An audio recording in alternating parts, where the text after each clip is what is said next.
Trapper John, shelter mile 1767.5.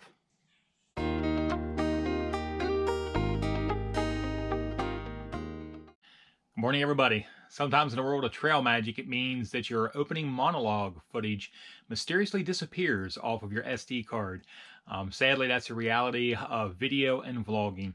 So right now I'm going to take you to my opening scene of this particular episode where I'm discussing my upcoming resupply items that are being shipped to me, as well as how I plan to address some of your questions in the future. Thanks for watching, everybody. Here we go.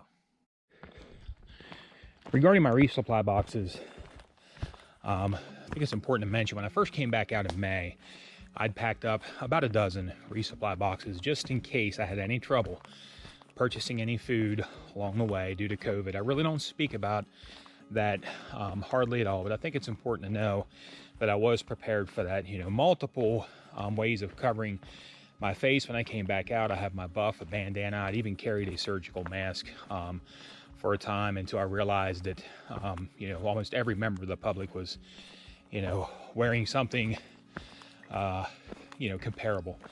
So the surgical mask got tattered, and I've had access to have other ones, but my buff seems to be working great.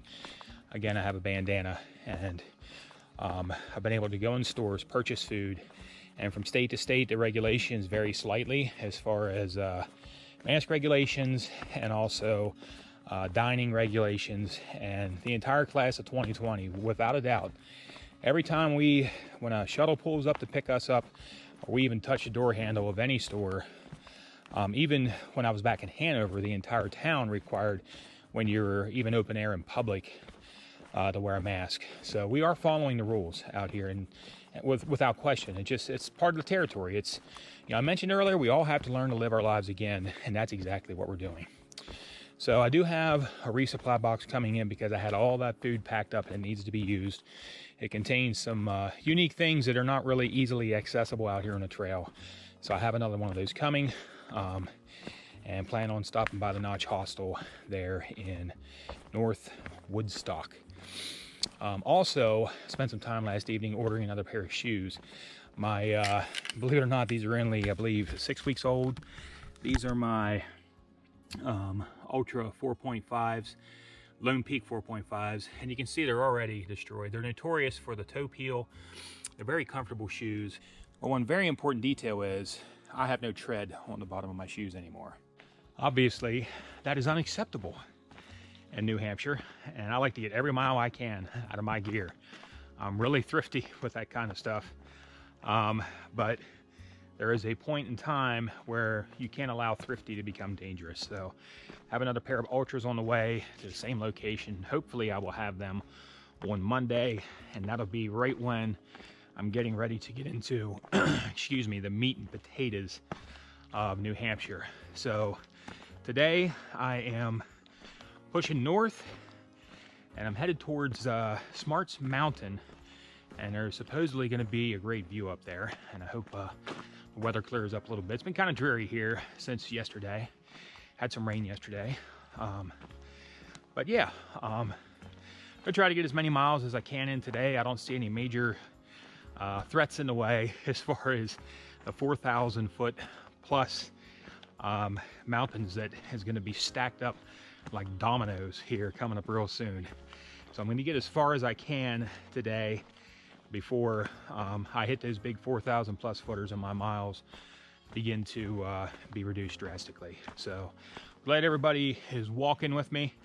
I do want to mention one very important thing. I get a lot of questions about gear and everything like that, and I realize those questions are important to you, and it does take a lot of time to answer those questions appropriately. I know many of you are planning on possibly 2021 or you know, an AT journey sometime in the future, and I can assure you those questions will be answered. I'm trying to get to Katahdin, and when this is all over with, I'm going to provide complete feedback on every single piece of gear that I have and I've used, from my cold weather gear to my warm weather gear, what has, you know, served me well. I'm going to give some honest opinions on some things, and not to criticize any manufacturers. It's just to give genuine, true feedback from my experience Take it for what it's worth. But I think, you know, feedback from a through hike is pretty good, and that is what I was looking to get from other hikers who hiked before me, is to try to find out what gear was worth the investment and stood the test of time and rigor of a 2,193 mile through hike. So those questions will be answered, everybody. Please be patient with me, and we'll do that when my hike is finished.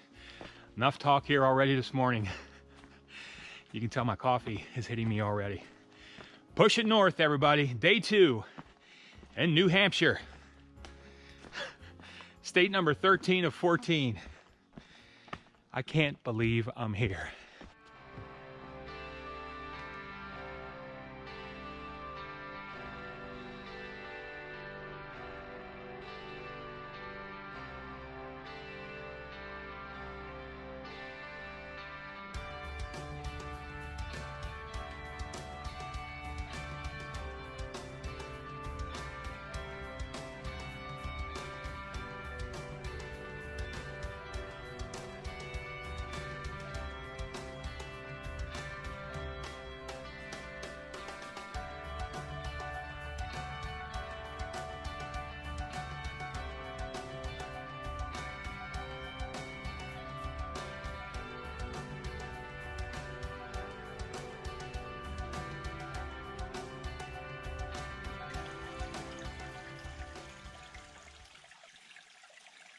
Okay, everyone, I mentioned yesterday about some water challenges here already in New Hampshire with the seasonal water sources being dried up.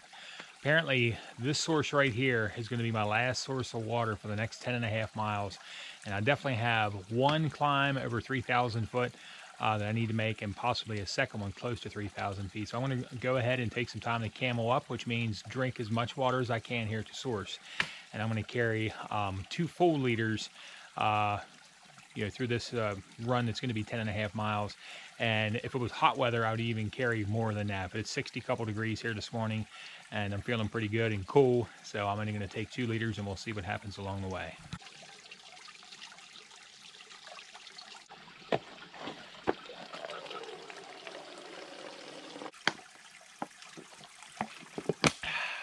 I've just stumbled upon what I think is the coolest AT marker I've seen all along the AT. Check this out.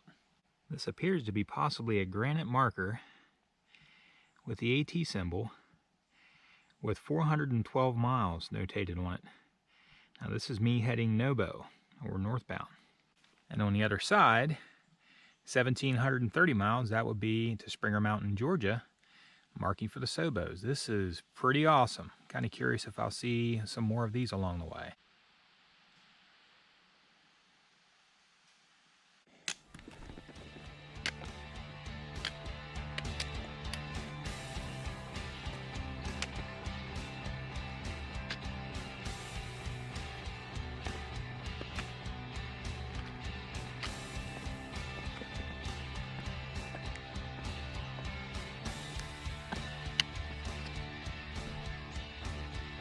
A view from mile 1771.1, Lambert Ridge.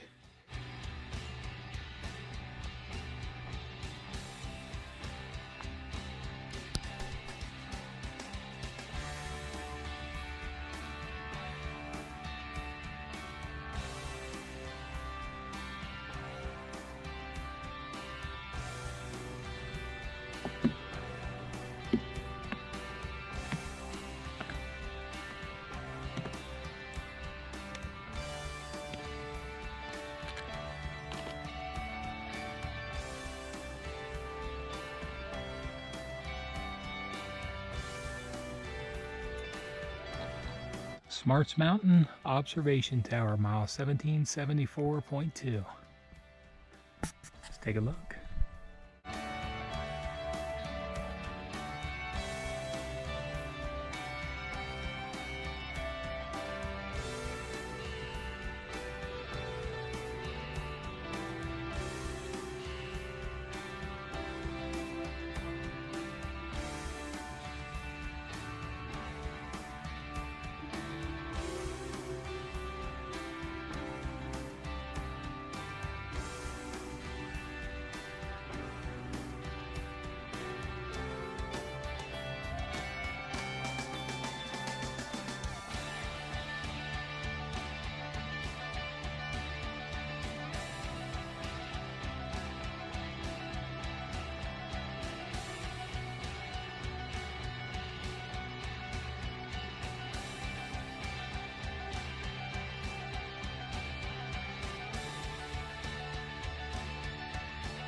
This is an old fire warden's cabin here at the summit of Smarts Mountain.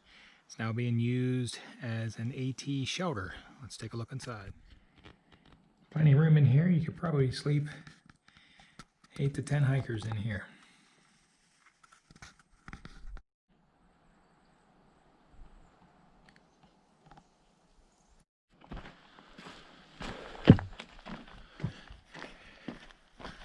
Incredible views, everybody, from the top of Smarts Mountain. Took some time for lunch number one there. As usual, just having trouble keeping moving. I don't know how to put it into words, everybody.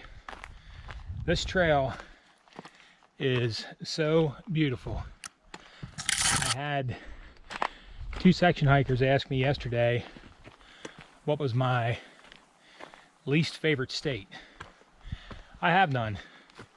They're all spectacular. I know it's just going to get better as I go further north. Each one has its own little characteristics: terrain, forest, charm, people. Oh my. As usual, I'm nowhere close where I want to be as far as mile markers. I need to get over that. But I'm getting to a point where mileage is going to start making a difference in my days. And I do have to come off trail next month in September for about 11 days to take care of some business at home that must be taken care of. There were some events that were scheduled when I was intended to be closer to home back in June, and sadly those events were pushed back due to COVID. And I'm a man of my word, and I have to go home and honor my commitments that I made to some good people.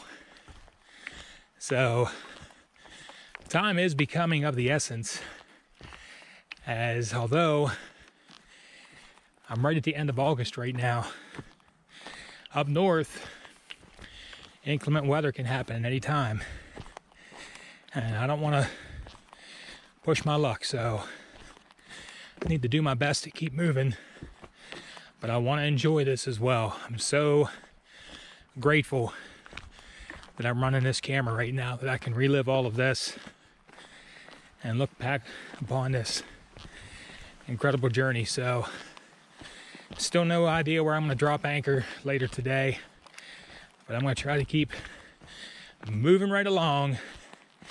And as I get into these different sets of mountains and 4,000 footers, there's going to be a bit more planning going on versus my traditional freestyle. So we'll talk about that later. Incredibly beautiful day, everyone.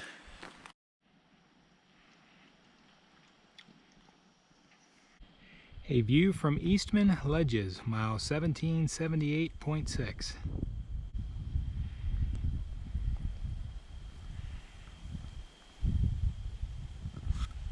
Hexacuba shelter area, everybody, mile 1779.5.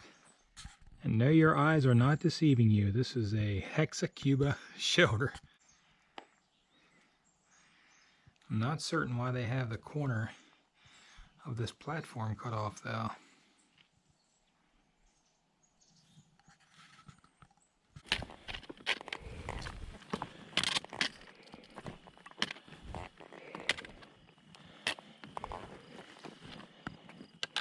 A view from Quartzsite Ledges, mile 1780.4.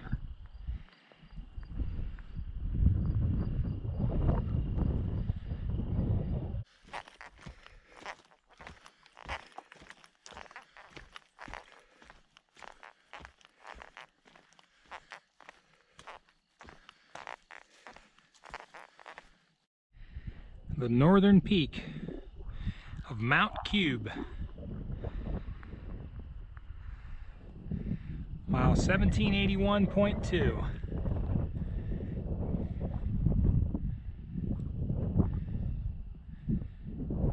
Spectacular summit, everyone.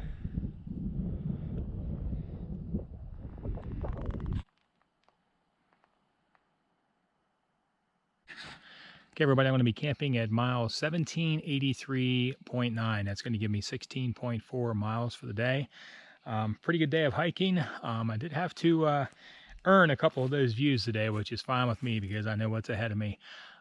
Tomorrow, it's going to be a long day, and I'm not sure if I'm going to be able to do what I'm setting my sights on, Mount Moosilauke or Moosilauke. I guess it depends on what part of the country you live. That is going to be up over 4,800 feet. It's going to be my first 4,000 footer, but it's actually going to be later in the day. So I'm going to have to do a lot of work before I get to that. And if I'm feeling it, I'm going to attempt to climb Mount Moosilauke. And if it's a really hard day, I'm just going to have to play it smart and set up at the base of it and hit it with fresh legs in 2 days. But I would love to get that first 4,000 footer done tomorrow. So make sure you check things out, and we'll see where I'm at with that. So beautiful views today. Again, very rewarding day, just absolutely spectacular views. So I'm already in the middle of getting dinner cooked here, all set up. It's getting dark, so I'm going to grab something to eat and get some rest tonight. Thanks, everybody, for watching Wild on a Trail. Thanks for walking with me. Take care, everybody. Good night.